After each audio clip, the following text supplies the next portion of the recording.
Yeah, man, I'm on. Hey, so Mike asked me to just kind of come in and say something, and the Lord has really been using this time. I know for me, I've been for the last 3 weeks. I have been back actually at the plant because we're doing a refueling outage. So I've been working 6/12s, and before that, I did 5 to 6 weeks of teleworking. And so I've been going through the pandemic with everyone else.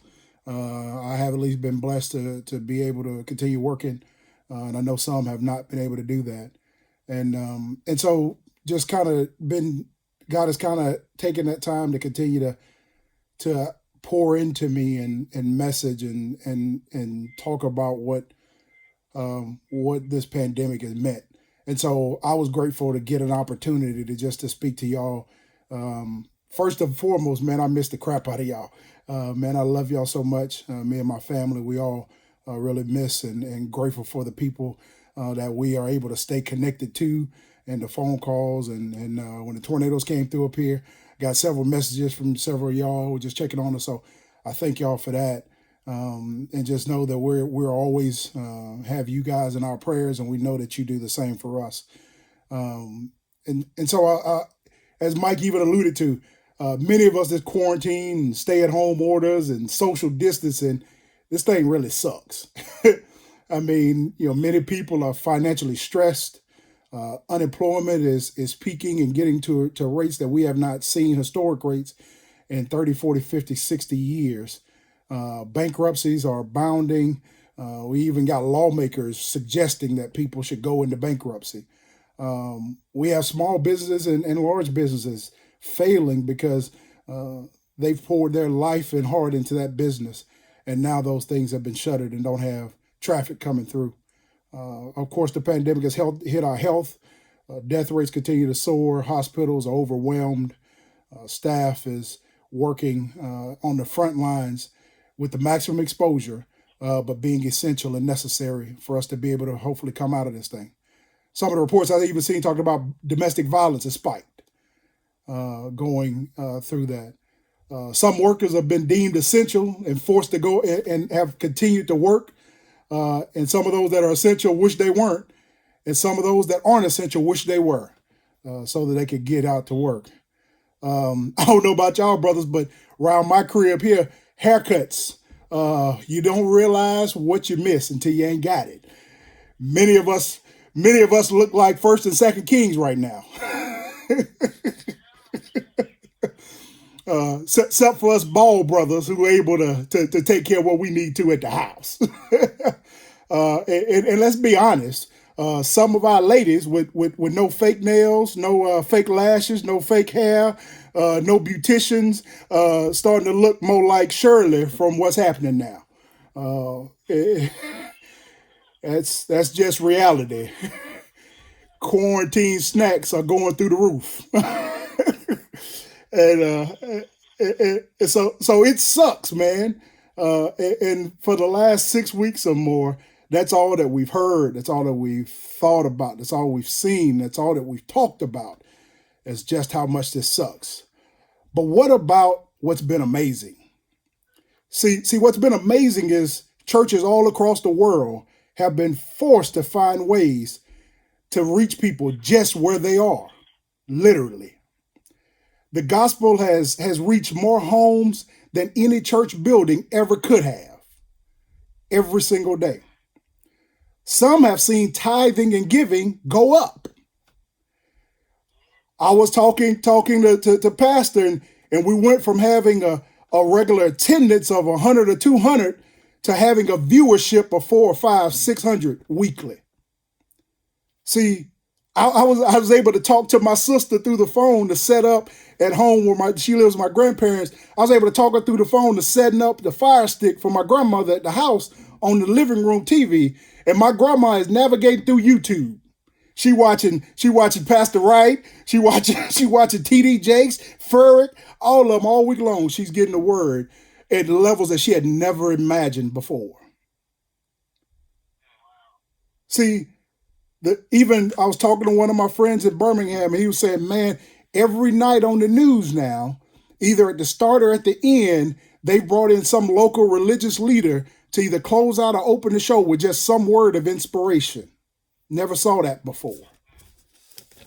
See, the church has been forced to become unboxed.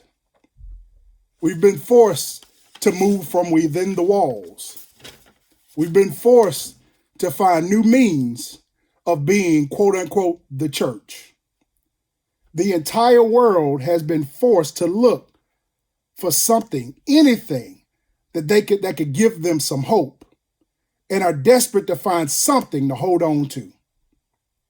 See, as we wait to be released from the grips of the pandemic, I know it may seem and sound like it's all been doom and gloom, but I dropped in to let you know that God's been working while we've been waiting. What about you? See, I believe God has taken what the enemy meant for bad and used it for his glory.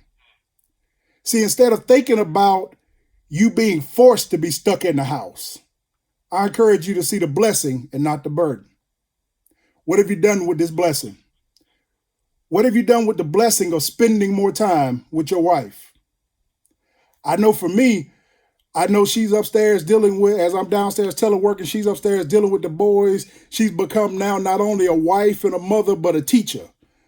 And so one of the things that the luxury of being at home is giving me, when I get off the clock, I'm able to not have to drive 45 minutes before I get home. I'm already at the house. So I've taken that time to go up and 4 out of the 7 days of the week, when I'm teleworking, I cook dinner. Because if she's mothered all day long, she's taught all day long, the thing that I can do is do any other additional things that ain't necessarily just what she has to do. What have you done with the blessing of seeing your kids more? What have you done with the blessing of having your kids back home for some of you?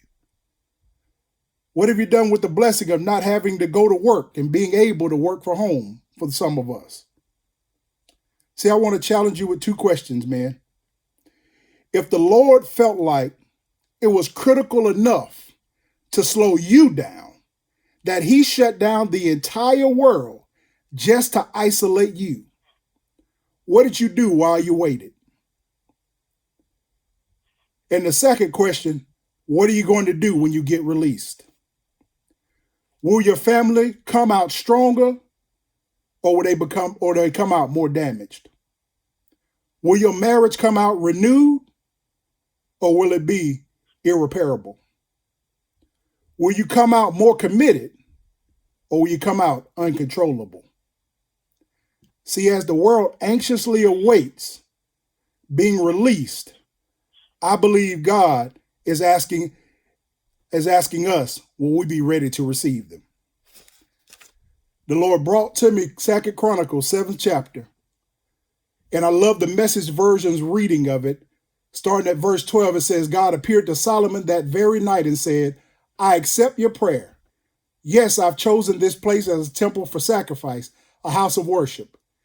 If I ever shut off the supply of rain from the skies, or order the locusts to eat the crops, or send a plague on my people, and my people, my God-defined people, respond by humbling themselves, praying and seeking my presence, and turning their backs on their wicked lives, I'll be ready for you. I'll listen from heaven, forgive their sins, and restore their land to health. From now, I'm alert day and night to the prayers offered at this place. Believe me, I've chosen and sanctified this temple that you've built. My name is stamped on it forever. My eyes are on it and my heart in it always. What are we going to do when everybody is released? Will the new defined church now be ready to receive them? The scripture tells us, if I be lifted up from the earth, I'll draw all men unto me. If you understand what that scripture means, the first time was when Christ was lifted up on the cross from the earth. Every time after that, it is incumbent upon us, the church, for the non-believers, to still be able to see a resurrected king being lifted up. So every day, if we are not the physical presence of what Christ looked like when he was lifted up from the earth, that's what we're called to do, to draw men. So I challenge us, the church. I challenge us, the men, the heads of the household. Have you been working while you were waiting?